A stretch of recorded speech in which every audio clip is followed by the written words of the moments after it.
Hello दोस्तों, कैसे हो आप लोग। आई होप आप लोग अच्छे होंगे। Myself Shashank Singh, achieve your dreams by Shashank Singh. जैसा कि आप लोग जानते हैं कि यूपीपीसीएसआर आर का एग्जाम का जो है हिंदी का पीवाई की क्लास में चला रहा था। आज मैं हिस्ट्री का जो मैंने पुरानी वीडियो मैंने लेक्चर में जो पढ़ाया है उसको मैं एक बार फिर से रिवीजन करना चाहता हूँ। जो चीज़ें नहीं होंगी इसमें उस वीडियो में जाके देख लीजिएगा, लिंक का डिस्क्रिप्शन बॉक्स में लिंक दे दूंगा, आप जाके फिर से पढ़ लीजिएगा। ठीक है, तो आज शुरू करते हैं, स्टार्ट करते हैं क्लास। पहला तो ये है यहाँ से एक वास्को डी गामा गुजराती पथ प्रदर्शक अहमद इब्न मजीद की सहायता से भारत के पश्चिमी तट पर स्थित बंदरगाह कालीकट पर 20 मई 1498 को पहुंचा। यहां तक हो गया। ठीक है, अब दूसरा इसका है, उसने यहां पहुंचकर भारत के नए समुद्री मार्ग की खोज की। ठीक है, उसने यहां पहुंचकर भारत के नए समुद्री मार्गों की खोज की। ठीक है, ये हो गया दूसरा। ठीक, तीसरा आपका ये है, कालीकट के तत्कालीन शासक जमूरी ने वास्को डी गामा का स्वागत किया।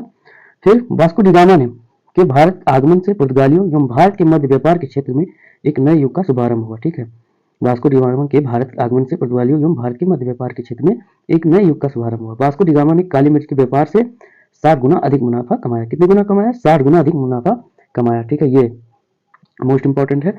ये काली मिर्च के व्यापार से 60 गुना अधिक मुनाफा कमाया। ठीक, कितने गुना कमाया? 60 गुना। ये हो गया। फिर जिससे अन्य पुर्तगाली व्यापारियों को भी प्रोत्साहन मिला। ठीक है, फिर यहाँ से आपका नेक्स्ट पॉइंट चालू होता है कि 1505 ईस्वी से में फ्रांसिस्को दी अल्मीडा भारत में प्रथम पुर्तगाली वायसराय एवं गवर्नर बनकर आया। व्यापारिक हितों के परिप्रेक्ष्य में हिंद महासागर के प्रभुत्व स्थापित करने के लिए अल्मीडा ने ब्लू वाटर पॉलिसी यानी कि नीला जल की नीति का प्रतिपादन किया। ठीक है, कब किया था? 1505 में वो प्रथम पुर्तगाली वायसराय बनकर आया भारत में। ठीक है, और व्यापारियों के हितों के परिप्रेक्ष्य में हिंद महासागर के प्रभुत्व स्थापित करने के लिए उन्होंने नीला जल की नीति का प्रतिपादन किया, या उसको ब्लू वाटर पॉलिसी के नाम से भी जाना जाता है अल्मीडा ने। फिर यहाँ से एक नेक्स्ट पॉइंट है कि अल्मीडा, यहाँ से अल्मीडा के बाद अल्फांसो दी अल्कुर्क 1509 ईस्वी में यहाँ से यहाँ जहाँ 1509 ईस्वी में गवर्नर बनकर आया। फिर उसने 1510 ईस्वी में बीजापुर के शासक यूसुफ आदिल शाह से गोवा छीनकर अपने अधिकार में कर लिया। फिर इसे भारत में पुर्तगीज शब्द का वास्तविक संस्थापक माना जाता है। ठीक है, फिर अल्कुर्क ने 1511 ईस्वी में दक्षिण पूर्व एशिया की महत्वपूर्ण मंडी मलक्का एवं 1515 ईस्वी में फारस की खाड़ी के मुहाने पर स्थित हरमुज पर अधिकार कर लिया। फिर अल्कुर्क के बाद कौन आया? प्रमुख गवर्नर में से एक नीनो डी कुन्हा था। ठीक है, यह 1529 से लेकर 1538 ईस्वी तक गवर्नर रहा। यही मतलब नीनो डी कुन्हा के बारे में यहीं तक था।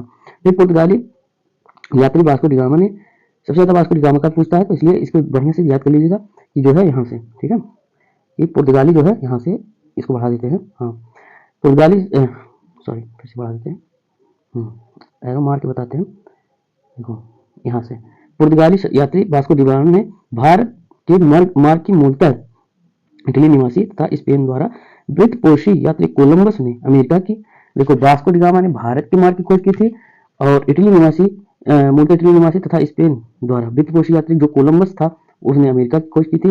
फिर ब्रिटेन के कैप्टन कुक ने ऑस्ट्रेलिया की। फिर हालैंड के तस्मान ने वान डिमांड्स लैंड यानी वर्तमान में उसको तस्मानिया बोला जाता है, तथा न्यूजीलैंड की खोज की थी। तस्मानिया जो तस्मान था, तस्मानिया की खोज की, और न्यूजीलैंड की भी खोज उसी ने की थी। तो फिर यहाँ से आप लोग पढ़ेंगे, यहाँ से क्यों ये यहाँ से पढ़ेंगे पुर्तगाली जो शासक थे। ठीक है, पुर्तगाली के भारत में प्रथम दुर्ग का जो निर्माण हुआ था वो कब किसने कराया था? वो है अल्फांसो दी अल्कुर्क ने करवाया था। कहाँ करवाया था? कोचीन में करवाया था। कहाँ करवाया था? ये कोचीन में कराया गया था। अल्फांसो दी अल्कुर्क ने कराया था। किसने कराया था निर्माण? अल्फांसो दी अल्कुर्क ने कराया था। कहाँ कराया था? कोचीन में कराया था। ठीक है, ये हो गया। अब नेक्स्ट बोलते हैं 1503 ईस्वी में कराया था। फिर नेक्स्ट बोलते हैं अंजा दीवा कन्नानूर पुर्तगाली दुर्गों का निर्माण फ्रांसीसी दी अल्कुर्क द्वारा 1505 में कराया गया था। मतलब अंजा दीव और कन्नानूर जो है वो भी पुर्तगाली दुर्गों का निर्माण किसने कराया था? फ्रांसिस्को दी अल्मीडा ने करवाया था। कब करवाया था? 1505 ईस्वी में। अल्फांसो दी अल्कुर्क ने किसका कराया था? 1503 ईस्वी में कोचीन ने कराया था। क्या करवाया था? पहले दुर्ग का निर्माण, भारत में प्रथम दुर्ग का निर्माण अल्फांसो दी अल्कुर्क ने कराया था। और अंजादीव और कन्नानूर में पुर्तगाली दुर्गों का निर्माण फ्रांसिस्को दी अल्मीडा द्वारा 1505 में कराया गया था। इसको हमेशा याद रखिएगा। मध्यकाल में सर्वप्रथम भारत से व्यापार संबंध स्थापित करने वाले पुर्तगाली थे। भारत में यूरोपीय व्यापारिक कंपनियों के आगमन का क्रम है, ये क्रम हमेशा पूछता है, हर बार पूछता है। पहले पुर्तगाली आए थे, फिर डच आए थे, फिर अंग्रेज आए थे, डेन, और फिर फ्रांसीसी आए थे। ठीक है, ये हमेशा याद रखिएगा। फिर अब अगला बढ़ते हैं, यहाँ से पढ़ना हमको। भारत में पुर्तगाली सबसे पहले जो है, भारत में यहाँ से भारत में जो पुर्तगाली सबसे पहले 1498 में आए। 1498 में पहला पुर्तगाली कौन था? क्या नाम है उसका? वास्को डी गामा आया था 1498 में। सबसे अंत में जो गया था 1961 में वापस गए। ठीक है, सबसे अंत में 1961 में वापस पूछता है भारत में पुर्तगाली सर्वप्रथम कब आए थे? तो 1498 में आए थे। और वापस कब गए थे? तो 1961 में गए थे। ठीक है, अब जो है इसको देखते हैं अगला। वर्ष 1961 में क्या हुआ? यहाँ से पढ़ना है। वर्ष 1961 में, यहाँ से देखिएगा, वर्ष 1961 में गोवा का पुर्तगाली गवर्नर जो मैनुअल एंटोनियो वास्लो एवा सिल्वा जो है 1998 से 1961 ईस्वी तक था। कौन था? गोवा का जो पुर्तगाली गवर्नर जनरल था मैनुअल, क्या नाम था उसका? मैनुअल एंटोनियो वसालो ए सिल्वा। 1958 से 1961 ईस्वी तक ये गोवा का पुर्तगाली गवर्नर जनरल था। ठीक है, अब इसका बढ़ते हैं अगला। भारत की जो स्वतंत्रता प्राप्त के दौरान गोवा, अब इधर बढ़ते हैं, गोवा, ठीक है, गोवा का गवर्नर जनरल जोसे, क्या नाम था? ये देखिएगा, यहाँ से देखिएगा, ठीक है, सॉरी, यहाँ से देखिएगा, गवर्नर जनरल जोसेफ फेरेरा बोसा था। ठीक है, कब था? यहाँ, सॉरी, ये जो है यहाँ से देखिएगा, सॉरी, हाँ, भारत की स्वतंत्रता प्राप्त के दौरान गोवा का जो गवर्नर जनरल था वो जोसेफ फेरेरा बोसा था। ठीक है, यूरोपीय शक्तियों में सर्वप्रथम पुर्तगाली व्यापारियों ने भारत में सामुद्रिक व्यापारिक केंद्र स्थापित किए। कौन था? यूरोपीय शक्तियों में सर्वप्रथम जो था पुर्तगाली ही थे जो भारत में सामुद्रिक व्यापारिक केंद्र स्थापित किए। हमेशा पूछता है सर्वप्रथम सामुद्रिक केंद्र व्यवस्थापित करने वाले कौन से पहले थे? वो थे पुर्तगाली। ठीक है, पुर्तगालियों ने 1503 ईस्वी में, यहाँ से देखिएगा, पुर्तगालियों ने, सॉरी, ये देखिएगा, यहाँ से पढ़ना हमको, पुर्तगालियों ने 1503 ईस्वी में, यहाँ से देखिएगा, अंडरलाइन कर देते हैं, ये में कोचीन में पहली फैक्ट्री, ठीक है, कब कहाँ की थी? कोचीन में, 1503 ईस्वी में कोचीन में। फिर 1505 में जो है यहाँ से 1505 में कन्नौर में दूसरी फैक्ट्री स्थापित की। 1503 में पहली फैक्ट्री कहा कोचीन में स्थापित की। 1505 में कन्नौर में दूसरी फैक्ट्री स्थापित की। फिर 1534 में पुर्तगालियों ने बंगाल के शासक गयासुद्दीन मोहम्मद शाह से सतगांव और चटगांव की अपनी फैक्ट्रियां स्थापित करने की अनुमति प्राप्त कर ली। पुर्तगालियों द्वारा हुगली को बंगाल की खाड़ी में समुद्री लूटपाट के लिए अड्डे के रूप में इस्तेमाल किया जाता था। ठीक है, 1632 ईस्वी में मुगल बादशाह शाहजहां ने हुगली में पुर्तगाली बस्तियों को पूरी तरह नष्ट कर दिया और 1000 से अधिक पुर्तगाली निवासियों को बंदी बना दिया। ठीक है, यहाँ तक हो गया। 1632 ईस्वी में मुगल बादशाह शाहजहां ने हुगली में पुर्तगाली बस्तियों को पूरी तरह नष्ट कर दिया और 1000 से अधिक पुर्तगाली निवासियों को बंदी बना लिया। ठीक है, ये हो गया। और फिर 1632 ईस्वी में मुगल बादशाह शाहजहां ने हुगली में क्या किया? मुगल बादशाह शाहजहां ने हुगली में पुर्तगाली बस्तियों को पूरी तरह नष्ट कर दिया और 1000 अधिक पुर्तगाली को बंदी बना लिया। ठीक है, फिर कासिम बाजार के फैक्ट्री के प्रमुख, थे, यहाँ से पढ़ना है ये। ठीक है, यहाँ से कासिम बाजार की जो फैक्ट्री के जो प्रमुख थे जॉब चारनाक, ठीक है, जॉब चारनाक थे, ने अंग्रेजी के व्यापार केंद्र के लिए हुगली के स्थान पर सुतानुती और इस टाइम अथवा सुतनौती, मतलब उसको सुतानुती बोलते हैं और सुतनौती भी बोलते हैं। ठीक है, कलकत्ता का एक स्थल है को चुना।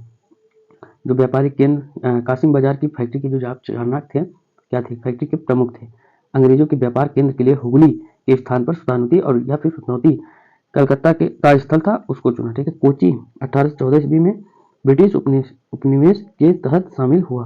1814 ईस्वी में ब्रिटिश उपनिवेश के तहत शामिल हुआ। अंग्रेजी ईस्ट इंडिया कंपनी का सूत्रपात 1599 ईस्वी में हुआ। ठीक है, यहाँ तक आप लोग बस यहीं तक रखना, क्योंकि इसके मैं नहीं मानता हूँ ये सही 1599 ईस्वी में हुआ, बस इतना है, कंपनी का सूत्रपात हुआ। फिर अब यहाँ से हमको पढ़ना है कि मेन पॉइंट है उसको बता रहा हूँ कि 31 दिसंबर यहाँ से पढ़ना हमको, सॉरी, ये यहाँ से पढ़ना। ठीक, 31 दिसंबर जो है यहाँ से एक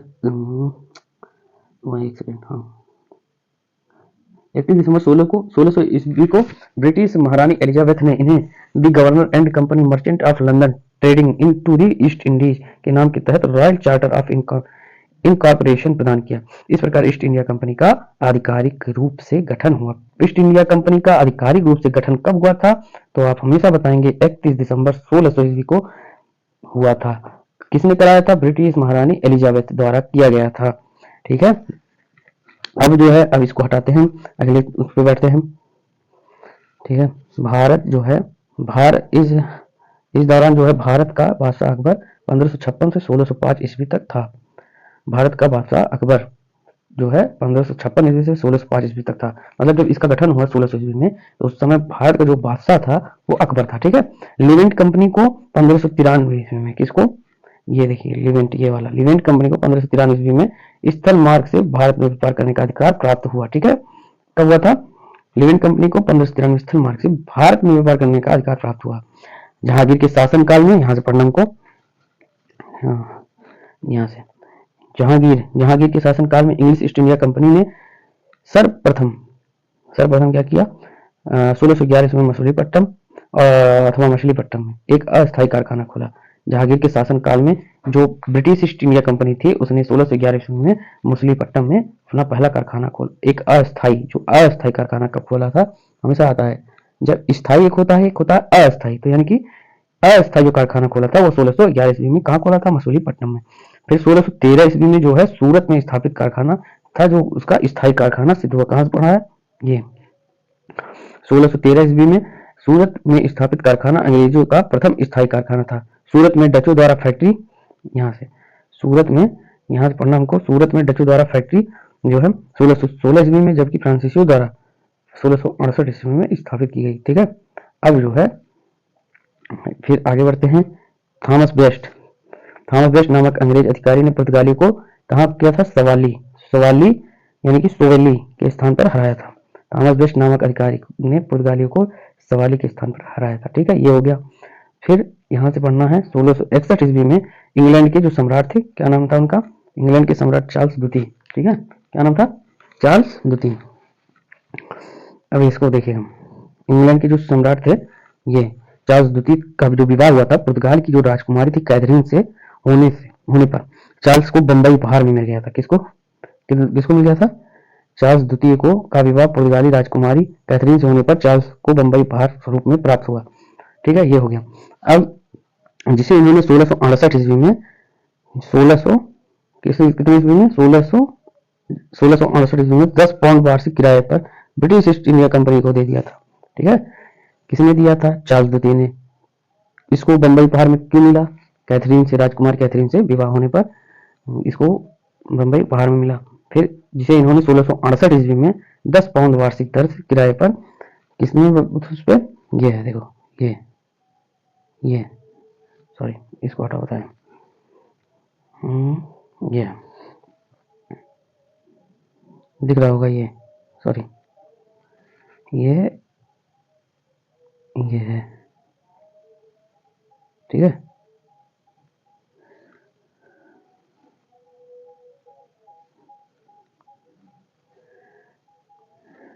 दस पाउंड ये, ठीक है। ये हो गया, ये ठीक है। 10 पाउंड वार्षिक किराए पर British India east India company को 1668 ईस्वी में दे दिया, ठीक है। बंबई के अंग्रेज जो गवर्नर जॉन चाइल्ड ने 1688 ईस्वी में बंबई और पश्चिम समुद्री तट के मुगल बंदरगाहों को घेरा डाला। जो बंबई के अंग्रेज गवर्नर जॉन चाइल्ड थे, उन्होंने क्या किया 1688 ईस्वी में, ठीक है। कितने? 1688 ईस्वी में बंबई और पश्चिमी समुद्र तट के मुगल बंदरगाहों को, मुगल जो बंदरगाह थे उस पर घेरा डाला। मक्का जाने वाले यात्रियों को बंदी बनाने का प्रयास किया। यहाँ तक कंप्लीट हो गया, यहाँ तक, ठीक है। फलस्वरूप क्या हुआ? उसे औरंगजेब ने भारत से निष्कासित करने का आदेश दे दिया, ठीक है। अब यहाँ तक खत्म हो गया। अब कर्नाटक का प्रथम युद्ध, ये बहुत बारी पूछता है, आप लोग याद रखिएगा। क्या? ये कर्नाटक का जो प्रथम युद्ध था 1646 से 48 ऑस्ट्रिया के उत्तराधिकार के लिए हुआ था। यह युद्ध किसके लिए हुआ था? ऑस्ट्रिया एक देश है, उसके लिए हुआ था। एक क्षेत्र का नाम है ऑस्ट्रिया, उसके उत्तराधिकार के लिए ये लड़ा गया था, जो 1740 ईस्वी में आरंभ हुआ था, का विस्तार मात्र था। गृह सरकारों की आज्ञा के विरुद्ध ही दोनों दलों में 1746 युद्ध में प्रारंभ हो गया। गृह जो सरकार की आज्ञा के विरुद्ध ही दोनों दलों, कौन से दलों? अंग्रेजी और फ्रांसीसी में 1746 में युद्ध आरंभ हो गया। फिर अंग्रेज कैप्टन बर्नेट के नेतृत्व में, कौन से कैप्टन थे? बर्नेट के नेतृत्व में अंग्रेजी सेना द्वारा कुछ फ्रांसीसी जहाजों पर अधिकार कर लेना युद्ध का तत्कालिक कारण था। इसका युद्ध का तत्कालिक कारण क्या था पूछता है, कारण भी पूछता है। तो अंग्रेज कैप्टन बर्नेट के नेतृत्व में ये हो गया। यहाँ से रुको, एरो लगा दे रहे हैं। अंग्रेज कैप्टन बर्नेट के नेतृत्व में अंग्रेजी सेना द्वारा कुछ फ्रांसीसी जहाजों पर अधिकार कर लेना युद्ध का तत्कालिक कारण था। यहाँ तक हो गया, देखो यहाँ तक हो गया, यहाँ मारा गया, ठीक है। यहाँ तक हो गया कंप्लीट। अब यहाँ से बढ़ते हैं कि प्रथम, यहाँ से प्रथम कर्नाटक युद्ध के समय ही कर्नाटक के नवाब अब अनवरुद्दीन जो है, कौन थे, कर्नाटक युद्ध के समय ही कर्नाटक के नवाब अनवरुद्दीन महफूज खां के नेतृत्व में, ठीक है, 10,000 भारतीय सैनिक को फ्रांसीसियों पर आक्रमण करने के लिए भेजा। फिर कैप्टन पैराडाइज के नेतृत्व में फ्रांसीसी सेना ने अरावा नदी पर स्थित सेंट थॉमे नामक स्थान पर नवाब की सेना को पराजित किया। कैप्टन पैराडाइज के नेतृत्व में फ्रांसीसी सेना ने अडायर नदी पर स्थित, अडायर एक नदी है, उस पर जो स्थित था सेंट थॉमे नामक एक स्थान था, नवाब की सेना को पराजित कर दिया। कौन से नवाब की? अनवरुद्दीन ने महफूज खान के नेतृत्व में, जो ये कर्नाटक के जो नवाब थे उनकी जो सेना थी उसको पराजित किया। यूरोप में युद्ध बंद होते ही कर्नाटक का प्रथम युद्ध समाप्त हो गया। ठीक है, एक्स-ला-सापेल की संधि जो है तुमको बता रहे हैं, ये बहुत बारी पूछता है, मोस्ट इंपॉर्टेंट क्वेश्चन है। सॉरी, देख रहे हैं, हाँ अब सही, ये हो गया यहाँ से है, सॉरी एक सेकंड, हाँ, एक्स-ला-सापेल की जो संधि हुई थी वो 1748 ईस्वी में हुआ था। ऑस्ट्रिया के उत्तराधिकार का युद्ध समाप्त हो गया। जो एक्स-ला-सापेल एक जगह थी, उसके संधि के फलस्वरूप ऑस्ट्रिया का जो उत्तराधिकार का युद्ध था वह समाप्त हो गया। मद्रास जो है अंग्रेजों को पुनः प्राप्त हो गया। मद्रास जो है अंग्रेजों को पुनः प्राप्त हो गया। ठीक है, फिर आ गया यहाँ से डुप्ले जो है, डुप्ले, ठीक है, डुप्ले ने पहली बार हथकंडे के प्रयोग किए जो भारत को जीतने के लिए अंग्रेजों के मार्गदर्शक बने। यह डुप्ले ही था जिसने पहली बार यूरोपीय सेना को भारतीय राज दरबारों में भारतीय व्यापार नियुक्त करवाया। ठीक है, ये देखो, यह डुप्ले ही था जिसने पहली बार यूरोपीय सेना को भारतीय राज दरबारों में भारतीय व्यापार नियुक्त करवाया था, जिसने पहले यूरोपीय हितों के लिए भारतीय राजनीति में हस्तक्षेप किया तथा भारत में यूरोपीय साम्राज्य की नींव डाली। यूरोपीय साम्राज्य की नींव डुप्ले ने ही डाली थी। ठीक है, फिर लुई 14वें के मंत्री यहाँ से पढ़ना है, यहाँ से लुई 14वें के मंत्री काल्वर्ट द्वारा 1664 ईस्वी में, कितने ईस्वी में, 1664 ईस्वी में फ्रेंच ईस्ट इंडिया कंपनी की स्थापना हुई। फ्रेंच ईस्ट इंडिया कंपनी की स्थापना कब हुई थी? ये रखो, 1664 ईस्वी में हुई थी। ठीक है, फ्रेंच ईस्ट इंडिया कंपनी की स्थापना 1664 ईस्वी में हुई थी। किसके द्वारा? लुई 14वें, ये लुई 14वें के मंत्री काल्वर्ट द्वारा 1664 ईस्वी में हुई थी। ठीक है, जिसे कंपनी देश इंडेस ओरिएंटलेस कहा गया, जिसे कंपनी देश इंडेस ओरिएंटलेस कहा गया। ठीक है, फ्रांसीसी कंपनी का निर्माण राज्य द्वारा हुआ और राज्य ही इसका सारा खर्च देता था। फिर 1667 ईस्वी में फ्रांसिस कैरो के नेतृत्व में एक अभियान दल भारत के लिए रवाना हुआ। कब हुआ था? यहाँ देखो, ये वाली लाइन जहाँ एरो दिया वहां देखना। 1667 ईस्वी में फ्रांसिस कैरो के नेतृत्व में एक अभियान दल भारत के लिए रवाना हुआ, जिसने 1668 ईस्वी में 1667 में फ्रांसिस कैरो के नेतृत्व में एक अभियान दल भारत के लिए रवाना, मतलब फ्रांसिस कैरो के नेतृत्व में एक अभियान दल भेजा गया भारत के लिए, जिसने 1668 में सूरत में अपने पहले व्यापारिक कारखाने की स्थापना की। सूरत में कहा पहले व्यापारिक स्थापना, ये जानते हो किसका है? ये है फ्रांसीसी कंपनी का। तो फ्रांसिस कैरो ने अपना अभियान दल भारत में भेजा और सूरत में पहला कारखाना खोला। कब खोला था? 1668 ईस्वी में। ठीक है, मरकरा गोलकुंडा के सुल्तान से एक अधिकार पत्र प्राप्त कर 1669, मरकरा, ये देखिए ये वाली लाइन, यहां से देखो, मरकरा नहीं, मैरकारा गोलकुंडा के सुल्तान से एक अधिकार पत्र प्राप्त कर 1669 ईस्वी में मसूलीपट्टनम में दूसरी फ्रांसीसी कोठी की स्थापना की गई। कब कहाँ किया गया था? गोलकुंडा के जो सुल्तान से एक अधिकार पत्र प्राप्त किया 1669 में मसूलीपट्टनम में फ्रांसीसी की दूसरी कोठी स्थापित की गई। मतलब कोठी मतलब दूसरी फ्रांसीसी फैक्ट्री की स्थापना हुई।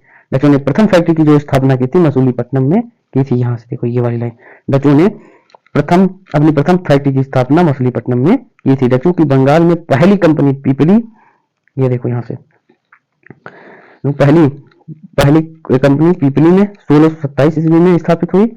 इसके कुछ ही दिनों बाद डच पीपली से बालासोर चले आए, परंतु बंगाल में डचों का व्यापार सही ढंग से 1653 ईस्वी में शुरू हुआ, जब उन्होंने चिंसुरा में अपनी कंपनी स्थापित की। कहाँ की थी? चिंसुरा में। यहाँ से देखो ये वाली लाइन, इसके कुछ ही दिनों बाद, ठीक है, दिनों बाद डच पीपली से बालासोर चले गए। ठीक है, परंतु बंगाल में डचों का व्यापार सही ढंग से 1653 ईस्वी में। कहा? बंगाल में। ये वाली लाइन देखते रहना, ये वाली लाइन, ठीक है, परंतु बंगाल में डचों ने 1653 ईस्वी में शुरू किया, जब उन्होंने चिंसुरा में अपनी कंपनी स्थापित। चिंसुरा के डच किले को गुस्तावुस फोर्ट के नाम से जानते थे। यहाँ से देखो ये वाली लाइन, ठीक है, चिंसुरा के डच किले को गुस्तावस फोर्ट के नाम से जानते थे। यूरोप वासियों को सर्वोत्तम सूरा, यहाँ से देखो ये वाली लाइन है, यूरोप वासियों को सर्वोत्तम, यहाँ से देखो यूरोप वासियों को सर्वोत्तम सूरा और अफीम बिहार से प्राप्त होता था। फिर ठीक है, फिर यहाँ पे एक और देख लो, अंग्रेजी शासनकाल में बिहार अफीम, अंग्रेजी शासनकाल में बिहार अफीम उत्पादन है तो प्रसिद्ध था। कौन था? अफीम, आज भी वहां प्रसिद्ध है। फिर भारत में यूरोपीय के क्रम जो है कालानुक्रम पूछ लेता है, तो पहले आए थे पुर्तगीज, फिर डच, फिर अंग्रेज, देन फिर फ्रांसीसी आए थे। यहाँ तक कंप्लीट हो गया, आप लोग इसको रिवीजन कर लीजिएगा। आई होप आप लोग को मजा आया होगा। तो यहाँ पे हम लोग लिख देते हैं थैंक्स, ठीक है, थैंक्स। तो आप लोग चैनल को लाइक से सब्सक्राइब जरूर करिएगा। मेरा चैनल का नाम है अचीव, ठीक है, achieve your dreams by Shashank Singh, ठीक है, achieve your dreams by Shashank Singh. So मिलते हैं अगले वीडियो में, आज के लिए इतना ही, गुड नाइट।